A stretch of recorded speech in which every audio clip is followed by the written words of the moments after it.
साथियों, किस्मत मेरी मुट्ठी में नामक वीडियो में आपका एक बार फिर से स्वागत है।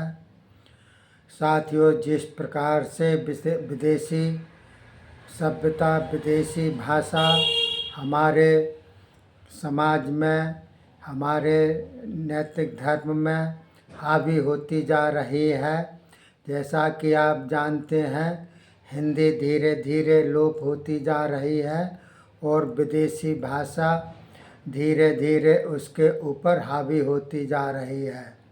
इसी प्रकार से पाश्चात्य सभ्यता ने हमारे जीवन में बहुत ही जड़ें मजबूत कर ली हैं और विदेशी सभ्यता, पाश्चात्य सभ्यता पर ही हम ज़्यादातर जीवन व्यतीत कर रहे हैं और अपनी सभ्यता, अपनी नैतिक सभ्यता, अपने आचार विचार और अपने जो भारतीय सभ्यता है, जो हिंदुओं की सभ्यता है, वो हम धीरे धीरे भूलते जा रहे हैं। और अगर ये ऐसा ही रहा तो एक समय आएगा कि हम पूर्ण रूप से इसको भूल जाएंगे और ये किताबों में ही अंकित होकर के रह जाएंगी। जैसा कि हम सभी जानते हैं कि पहले हम गाय का दूध पीते थे, देसी गाय का दूध पीते थे, शरीर में चुस्ती फुर्ती रहती थी और दिमाग भी तेज होता था, शरीर भी तंदुरुस्त रहता था, किसी भी प्रकार का मोटापा नहीं आता था, ना ही कोई विशेष प्रकार की बीमारी लगती थी। लेकिन जब से ये पाश्चात्य सभ्यता आई हुई है, धीरे धीरे देसी गाय लोप होती जा रही हैं, कटती जा रही हैं। लोग बाग पालना छोड़ गए हैं, पालते नहीं हैं, ना ही गाय का देसी घी, देसी दूध हम इस्तेमाल कर पाते हैं, क्योंकि जब वो जानवर ही नहीं रहेंगे तो दूध कहाँ से उपलब्ध होगा। या तो भैंस का दूध मिलता है, या जर्सी गाय का दूध मिलता है, या बनावटी दूध मिलता है। जर्सी गाय और भैंस का दूध भी बहुत कम मिलता है आजकल बनावटी दूध ज़्यादा आ गया है, क्योंकि मांग ज़्यादा है और मांग के हिसाब से दुकानदार के पास में पनीर, खोया, जो भी चीज़ लोग उपलब्ध हो जाता है। लेकिन इतने जानवर नहीं हैं जितनी हमारी आवश्यकता है।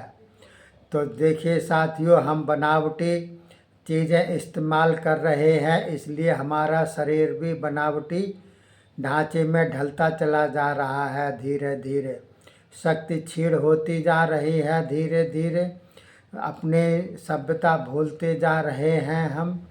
जो भी आप देख रहे हैं, माँ बाप जो बूढ़े हो गए हैं, उनको यूज एंड थ्रू का जो फार्मूला है वो हम अपनाते हैं, यानी यूज किया और उसको फेंक दिया, यूज एंड थ्रू। इसीलिए वृद्ध आश्रम खुलते चले जा रहे हैं धीरे धीरे ज़्यादा। पहले कभी एक भी इसका नाम तक नहीं था वृद्ध आश्रम का। लोग बाग बूढ़े हो जाते हैं और अब उनसे छुटकारा पाने के लिए हम उनको वृद्ध आश्रम में भेज देते हैं और हम अपने स्वतंत्र रूप से, ना किसी का दबाव हो, ना किसी का कोई कायदा कानून हो और ना ही किसी प्रकार का कोई भी हमारे ऊपर ऑब्जेक्शन उठाए, इस प्रकार से हम स्वच्छंद रूप से जीना चाहते हैं। यही पाश्चात्य सभ्यता है। पाश्चात्य सभ्यता के अंतर्गत हम कुछ भी खाएं, कभी भी खाएं, कुछ भी पहने, कैसा भी पहने या ना पहने, खाएं या ना खाएं, किसी की आव भगत करें या ना करें, ये पाश्चात्य सभ्यता है। स्वच्छंद जीने का ये एक फार्मूला है जो हम अपनाते चले जा रहे हैं और इसी में अपना सुख समझते हैं। लेकिन ये पाश्चात्य लोगों की एक प्रकार से बहुत गहरा षड्यंत्र है। वो हमारी सभ्यता को अपना रहे हैं और अपनी सभ्यता को हमारे ऊपर निरंतर थोप रहे हैं। वो ये जानते हैं कि जो भारतीय लोग होते हैं जिनका खान पान ऐसा होता है जो कि किसी भी दुनिया में नहीं होता है। शाकाहारी ज़्यादातर भारत में ही पाए जाते हैं।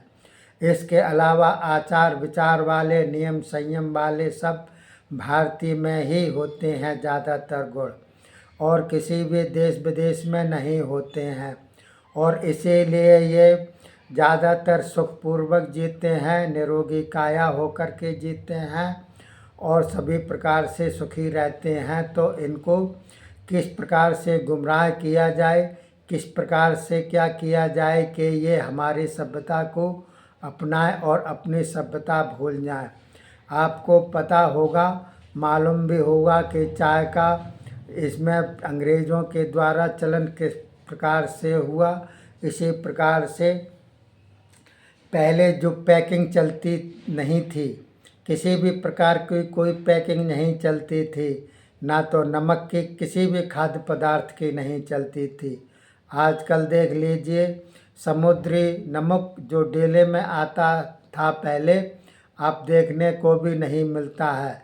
पिसा हुआ रेडीमेड मिलता है, नमक मिलता है, पिसे हुए सारे आटे मिलते हैं, पिसा हुआ मसाले सारे मिलते हैं और कोई भी प्योरिटी नहीं होती है। किसी भी प्रकार की कोई इसमें गारंटी नहीं होती है कोई ये शुद्ध होगा। 99% चीज़ें आजकल महंगाई के ज़माने में नकली चल रही हैं।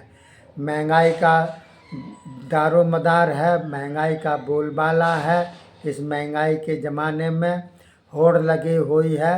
सस्ते से सस्ता आदमी देना चाहता है अपना प्रोडक्ट जो भी है, जिससे कि मार्केटिंग वैल्यू बढ़ सके। आप खुद ही सोचिएगा, जो नमक आप लेते हैं, अगर सेंधा नमक लेते हैं, डेले वाला साबुत नमक लेते हैं, वह आपको 70 रुपये किलो मिलता है।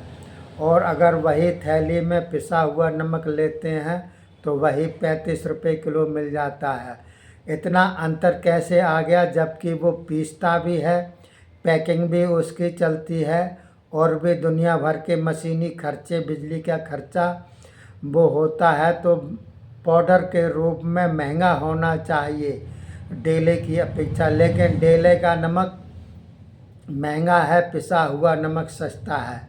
इसी से आप समझ जाइएगा कि कितनी मिलावट चल रही है। आदमी पतीले में चावल उबालता है और एक ही चावल को देख कर के पता लगाया जा सकता है कि इसमें किस प्रकार से चावल है।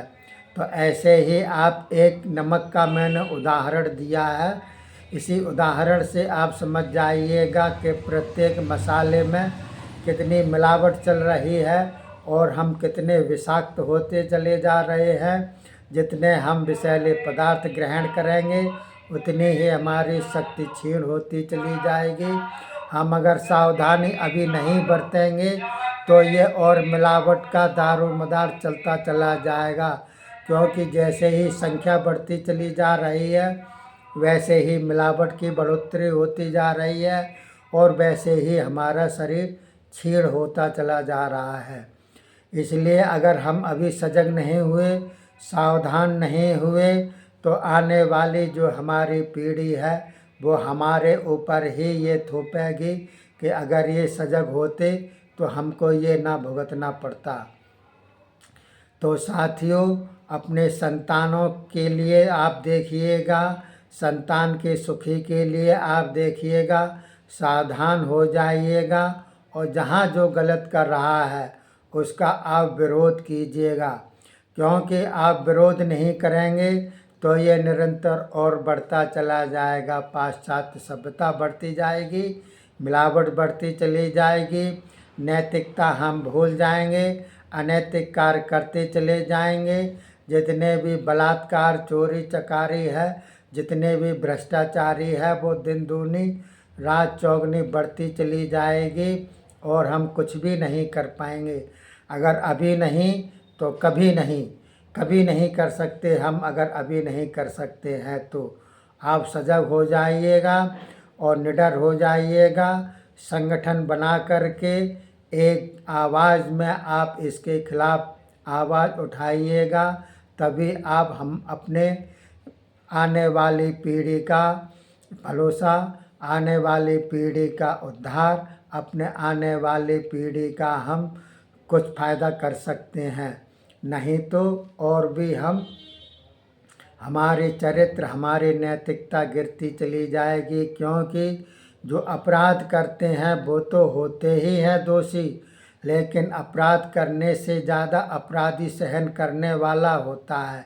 जो अपराध सहन करता है वो ज़्यादा दोषी होता है, क्योंकि हम अगर अपराध सहन करेंगे तो अपराध की और हिम्मत बढ़ जाती है, अपराध करने वाले की हिम्मत बढ़ जाती है, और वो अपराध और ज़ोर शोर से हिम्मत से करते हैं।